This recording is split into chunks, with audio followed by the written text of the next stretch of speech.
Assalamualaikum warahmatullahi wabarakatuh. Kami dari kelompok 1 akan menjelaskan bab 4, yaitu dinamika persatuan dalam konteks negara Republik Indonesia, dengan subbab yaitu konsep negara kesatuan dan karakteristik negara kesatuan Republik Indonesia. Pertama ada konsep negara kesatuan dalam kurung unitarisme.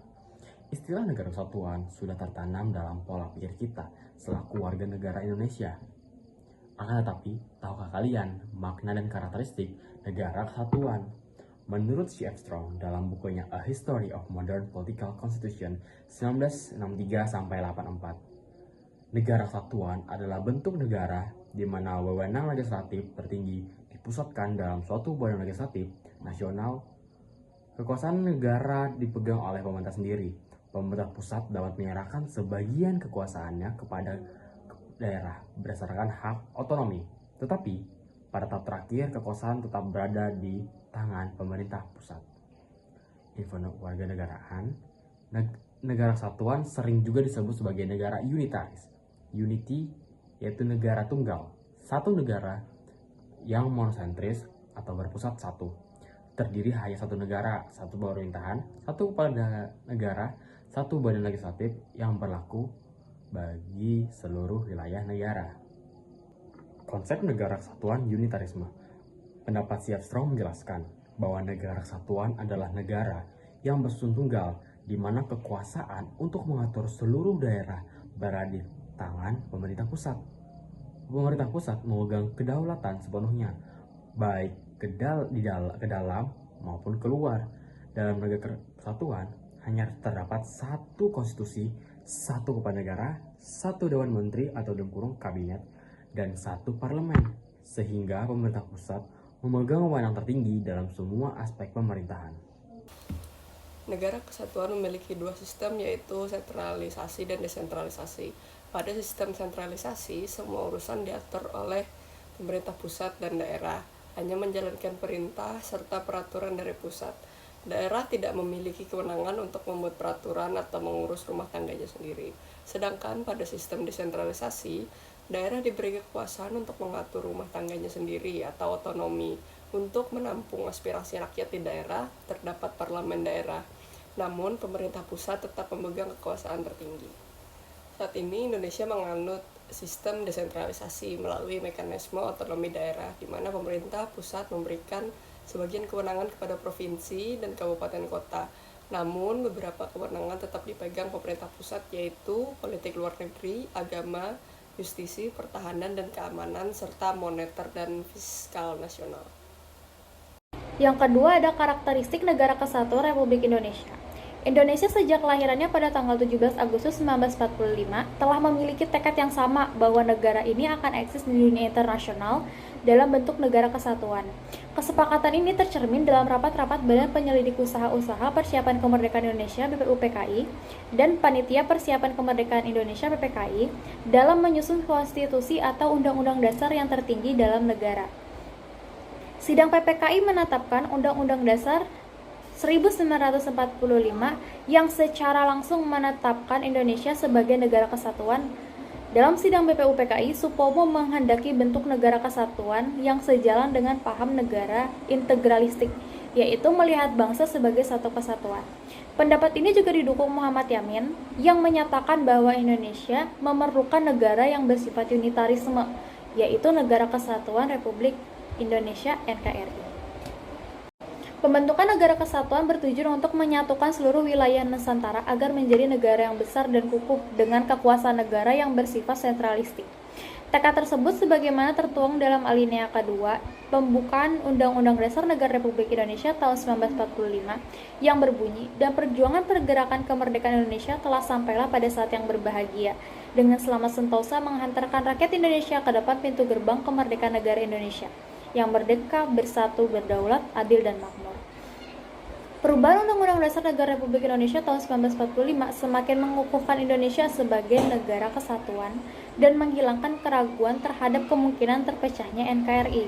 Pasal-pasal dalam Undang-Undang Dasar Negara Republik Indonesia tahun 1945 juga memperkuat prinsip negara kesatuan Republik Indonesia dan tidak mengubahnya menjadi negara federal. Selanjutnya, prinsip negara kesatuan dalam Undang-Undang Dasar 1945. Pasal 1 ayat 1 Undang-Undang Dasar Negara Republik Indonesia tahun 1945 yang merupakan naskah asli mengandung prinsip Indonesia bahwa negara Indonesia ialah kesatuan yang berbentuk republik. Pasal yang dirumuskan persiapan oleh Panitia Kemerdekaan Indonesia tersebut dikenal sebagai Tekad Bangsa Indonesia yang menjadi Sumpah Anak Bangsa pada 1928, yang dikenal dengan Sumpah Pemuda, yaitu satu nusa, satu bangsa, satu bahasa, persatuan, yaitu bahasa Indonesia.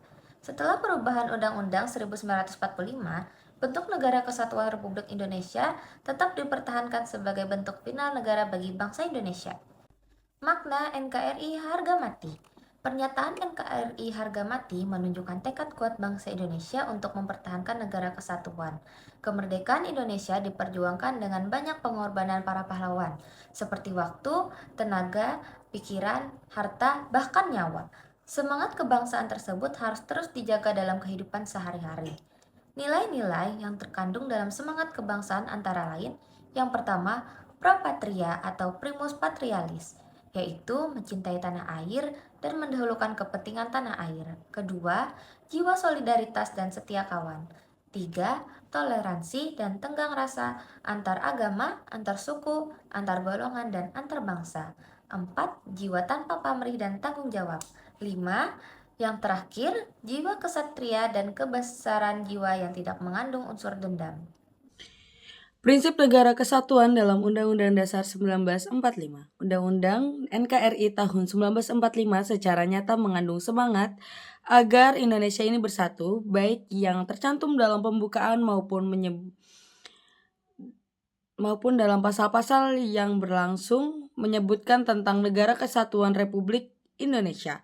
Dalam 5 pasal, yaitu pasal 1 ayat 1, pasal 18 ayat 1, pasal 18B ayat 2, pasal 25A, dan pasal 37 ayat 5.